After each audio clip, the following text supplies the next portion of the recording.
August 6, 1945. 8:15 a.m. A mother reaches out to serve her son breakfast. A schoolteacher adjusts her glasses before the morning lesson. A child chases a dragonfly over the quiet rooftops of Hiroshima. And then, silence, followed by an instant flash brighter than the sun. Time freezes. Within seconds, a city of 350,000 disappears into fire, smoke and shadows scorched onto walls. The room was dimly lit, its walls echoing with the quiet shuffle of paper and the scratching of pencils against notepads. Men in lab coats moved between chalkboards filled with equations that stretched to the edge of human comprehension. These weren't ordinary calculations, they were formulas born out of fear. Fear that another nation, led by a madman with a steel jaw and a poisonous ideology, might unlock the power of the atom before anyone else. In the New Mexico desert, where the air shimmered from heat and secrecy, the most dangerous weapon ever conceived was taking shape. It was called the Manhattan Project, but there was nothing elegant about it. It was raw, desperate, and cloaked in paranoia. It began with whispers. Rumors that German scientists had split the atom. That they were developing a bomb unlike anything the world had seen. A letter signed by Albert Einstein, though written by another physicist, landed on President Roosevelt's desk, warning that the United States must act first, or risk obliteration. What followed was a sprint toward oblivion. Money poured in. Scientists were summoned from across the country, many unaware of the project's full scope until they were too deep to leave. Entire towns were constructed from nothing. Los Alamos, Oak Ridge, Hanford. Cities whose names were meant to be forgotten, populated by men and women working under code names, swearing oaths and asking no questions. At the center of this storm was a theoretical physicist with haunted eyes and a poet's soul, J. Robert Oppenheimer. He read Sanskrit in his free time and quoted the Bhagavad Gita when the sky lit up. His brilliance was matched only by his inner torment, and in the hushed halls of Los Alamos, he became both architect and prophet of destruction. Around him gathered a battalion of minds, Fermi, Szilard, Teller, Bohr, all racing to break the laws of nature before time ran out. 4 years they labored, building what they called the gadget. Uranium-235 was precious, rare, and difficult to enrich. Plutonium, however, could be bred in reactors and harvested like poison fruit. They experimented with implosion, chain reactions, timing circuits, and detonation sequences. Nothing could be tested in full until it was too late. Then one night in July 1945, the desert came alive. At 5:29 a.m., the first atomic bomb exploded over the sands of Trinity Site. The flash turned night into day. The shockwave rolled like thunder over the mountains. Those who witnessed it could only stare in awe and horror. They had done it. The genie was out of the bottle. In Washington, President Truman was handed a new kind of power. Roosevelt had died months earlier, and Truman, thrust into leadership during the final stages of World War II, was given a weapon that could end the war with a single blow. But with that power came a question no man had ever faced. Should he use it? Germany had surrendered in May. Hitler was dead and the Reich had collapsed. But the war in the Pacific raged on. Japan, though battered and bombed, refused to surrender. Kamikaze pilots still fell like arrows from the sky. In Okinawa, tens of thousands had died. An invasion of the Japanese mainland was projected to cost up to 1 million American lives. And even more Japanese. Truman was told the bomb could prevent that. He was told it would end the war swiftly. And he was told it had to be used to justify the enormous cost of its creation. But not everyone agreed. Some scientists recoiled in horror. They had built the bomb to stop Hitler, not to unleash it on cities. Leo Szilard circulated a petition among Manhattan Project scientists, urging the government to give Japan a warning. But the machinery of war moved too fast. By July the decision was all but made. The military wanted to strike. Targets were selected. Among them was a relatively untouched city of strategic and psychological value, a city with military headquarters, industrial sites, and tens of thousands of civilians. Hiroshima. There was no vote. No formal declaration.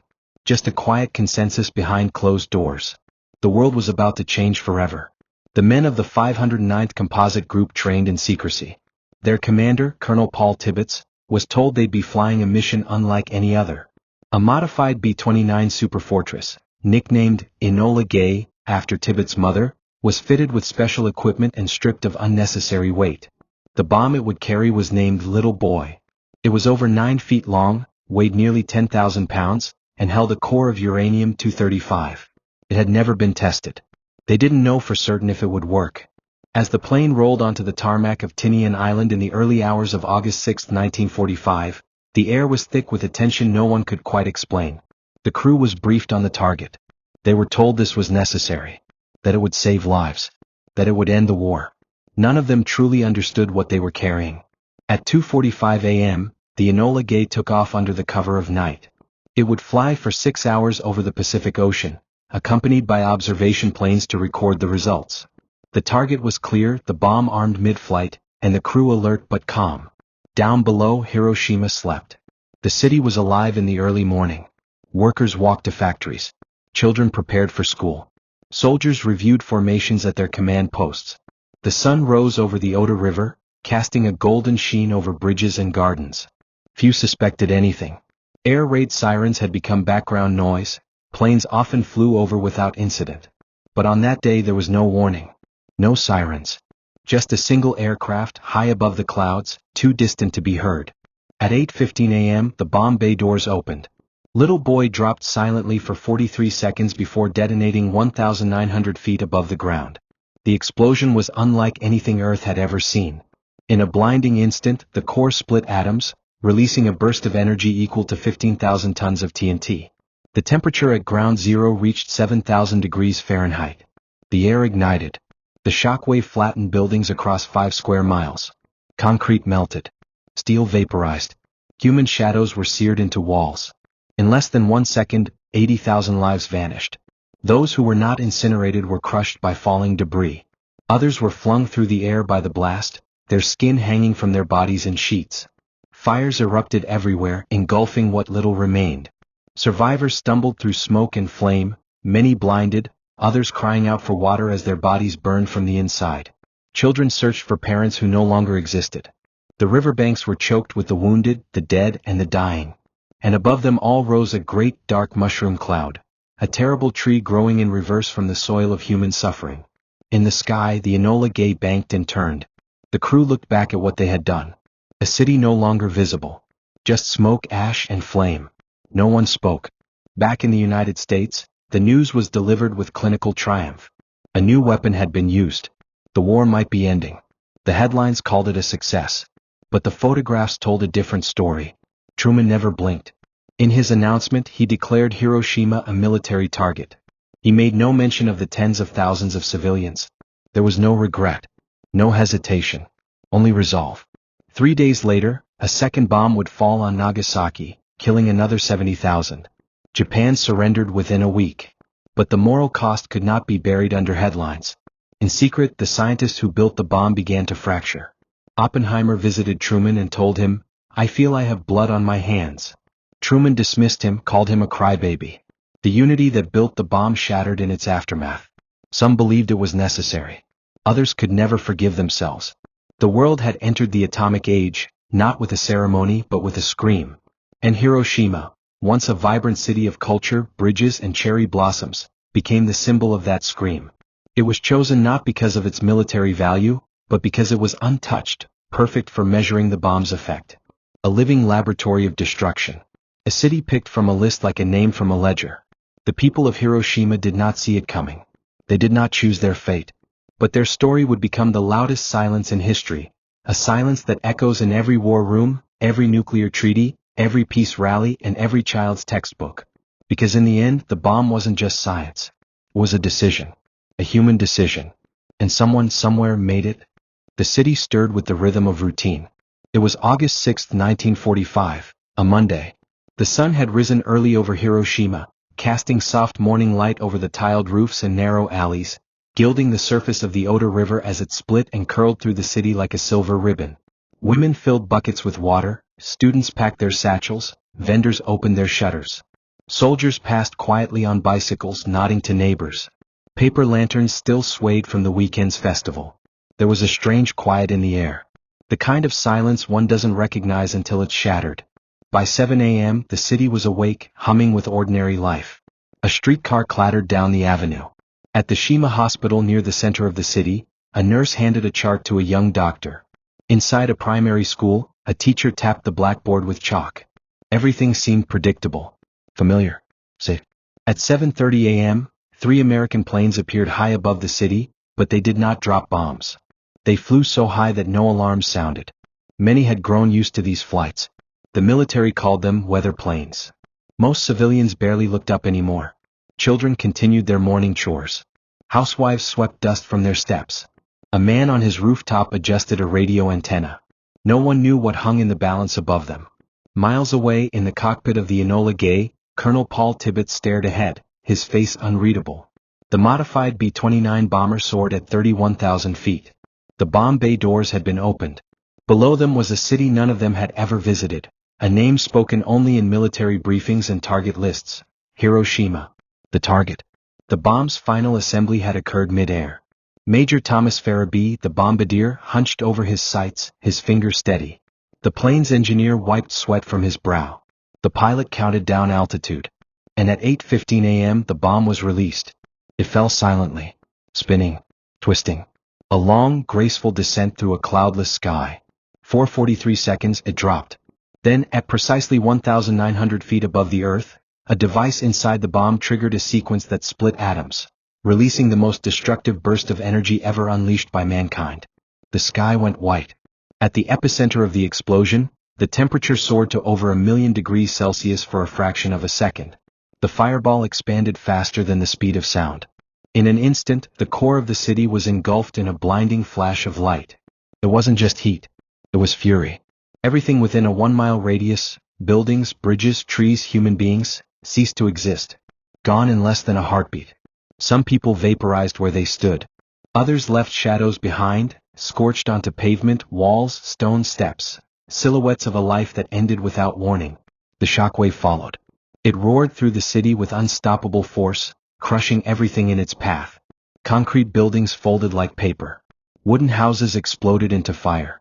Streetcars were hurled like toys into the air. Windows shattered miles away. People were thrown against walls, pierced by flying glass, buried under collapsing roofs. 1,000,000 shards of daily life, teacups, sandals, clocks, were transformed into deadly weapons. At the Shima hospital, everyone vanished in an instant. At the school, children caught in mid-lesson were reduced to ash. A woman hanging laundry was burned where she stood, the white sheet around her catching fire as if the sun itself had fallen from the sky. Survivors later described it not as an explosion, but a sudden erasure, like the world had blinked and everything was gone. Those farther from the center were not spared, only sentenced to slower suffering. Skin sloughed off arms in long strips. Eyes melted. Hair burned away. People stumbled through the ruins, their bodies blackened, their cries broken by coughing fits. Many were naked, their clothes had burned away in the blast. The riverbanks became escape routes. Hundreds jumped into the water to cool their seared flesh, only to die there, their bodies floating like driftwood. Fires erupted across the city. With water mains destroyed and firefighters dead or missing, there was no way to control the inferno. Flames moved with the wind, devouring what was left. Buildings still standing began to burn from within. Hospitals collapsed, with doctors and patients still inside. Nurses tried to treat wounds with rags and ash. A priest staggered through the smoke, murmuring prayers to no one in particular. The air smelled of burning flesh and iron. Ash fell like snow. Time had stopped. Inside the Enola Gay, the crew looked back. One man gasped when he saw the mushroom cloud. Another whispered, "My God, what have we done?" But none of them truly grasped the scale. They had seen the flash, felt the jolt, but they could not hear the screams, could not see the charred faces or the shattered limbs. From up there it still looked like a mission. A success. On the ground, no one knew what had happened. There were no words for it. People thought it was gasoline bombs or a new kind of weapon. The word atomic meant nothing to them yet. Survivors searched for loved ones in the ruins. Mothers cried out for children who no longer existed. Bodies lay in the streets, some whole, others fused together. An old man wandered for hours with his dead grandson in his arms, unwilling to let go. In the hills outside the city, those who had been spared the direct impact stared at the sky in horror. The cloud continued to rise, dark and immense, like a hand reaching down from the heavens. Birds flew into it and vanished. Radiation poured out in invisible waves, poisoning everything it touched. People who had escaped the flames would begin to feel sick within hours. Nausea, headaches, vomiting. Then hair loss. Then bleeding. Then death. But that part came later. For now there was only chaos. Every clock in Hiroshima had stopped at 8:15. Within hours, news reached Tokyo. Military officials were stunned. An entire city, gone. American radio broadcasts soon followed, announcing a new kind of weapon had been used. No one in Japan had ever imagined such power.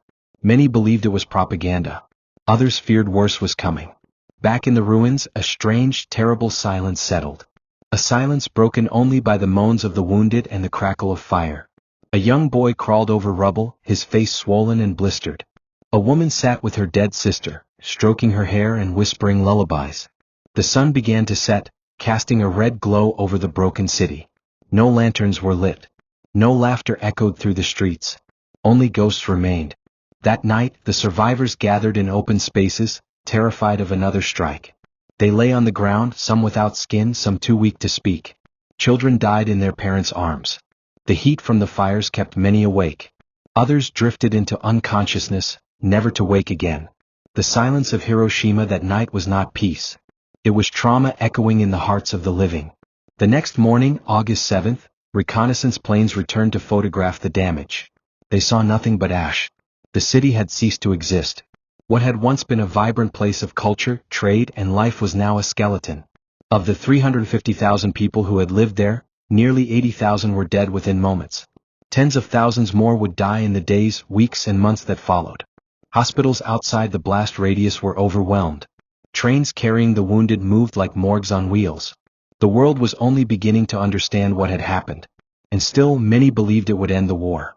But for the people of Hiroshima, the war was over the moment the light filled the sky. They were no longer soldiers or civilians. They were witnesses. Victims of something too new to name. A force that defied logic, that turned breath into fire, water into poison, and shadows into tombstones. In a field on the edge of the city, a girl no older than 8 held her brother's hand. His body was still. His eyes open.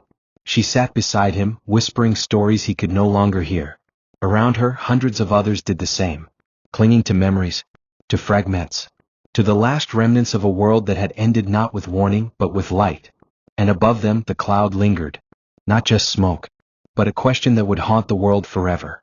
Was it necessary? Or had humanity crossed a line from which it could never return?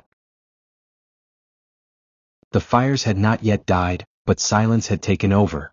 Not the silence of peace, nor even the hush after battle, but something deeper.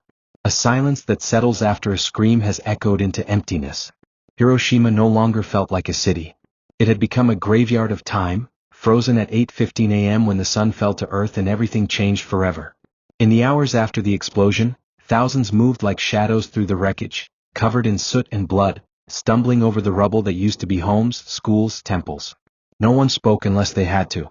The pain was too immense, voices too hoarse. And many no longer knew if they were still alive or already ghosts walking through the ruins. The roads had melted. Glass lay fused with stone. Iron had bent. And skin had peeled away from bone in long ribbons. Children with arms outstretched walked like sleepwalkers, their flesh hanging from them like tattered robes.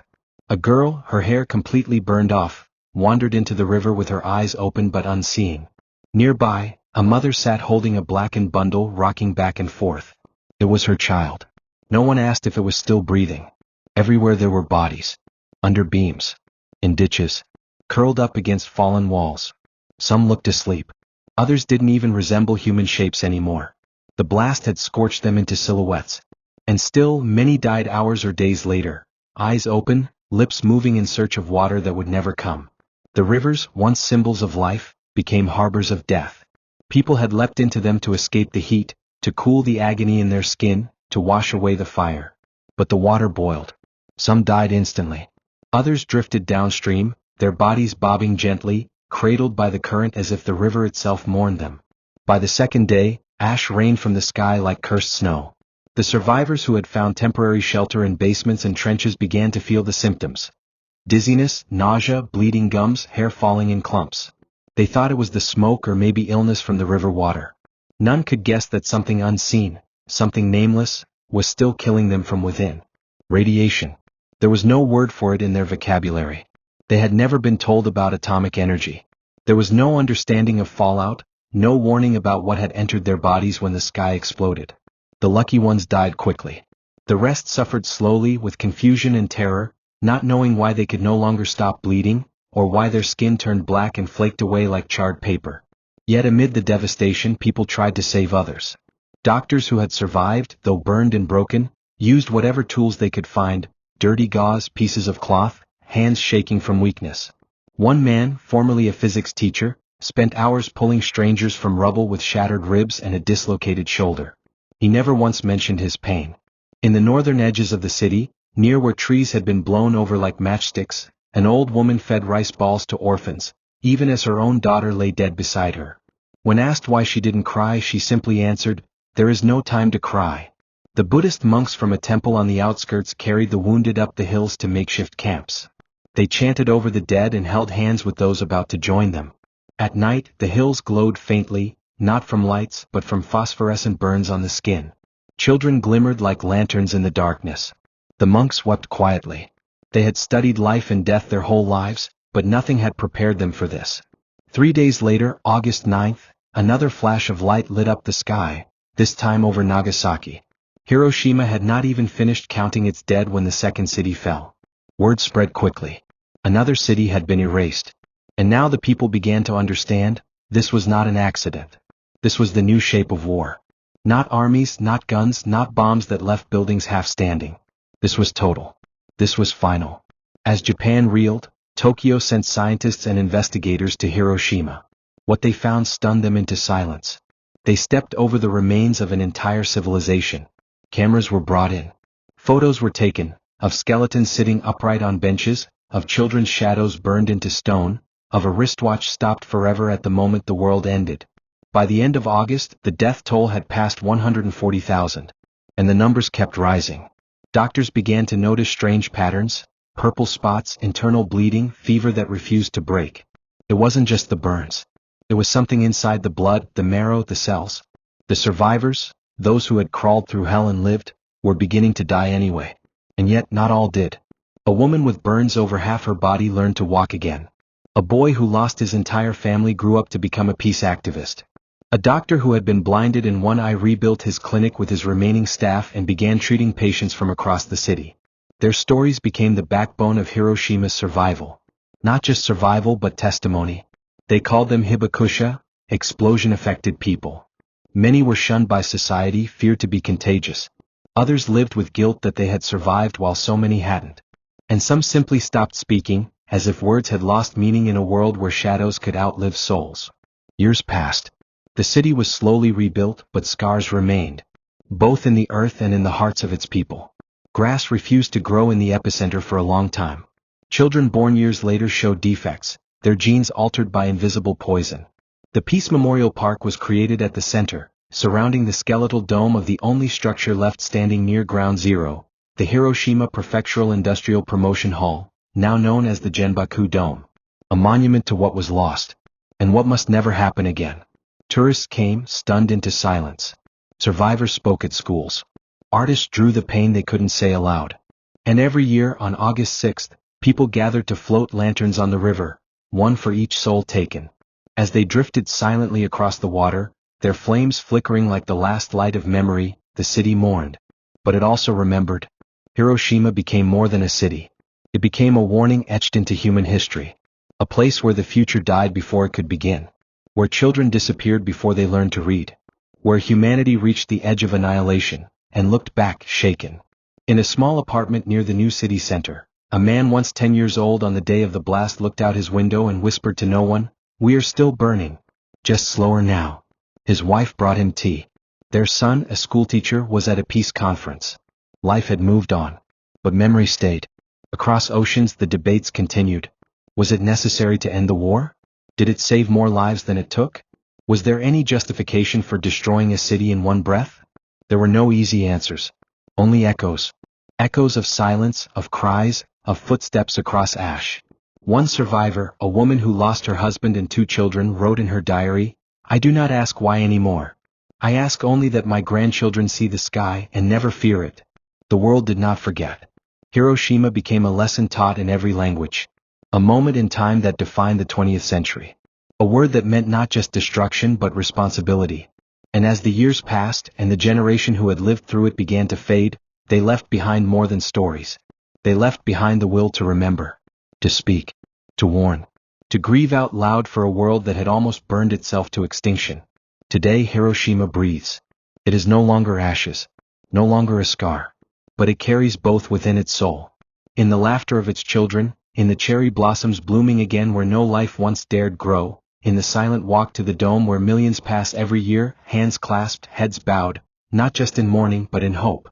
Hope that such silence never falls again. Hope that the world never sees another morning where light becomes death. Hope that Hiroshima, though wiped out in seconds, will live forever in memory,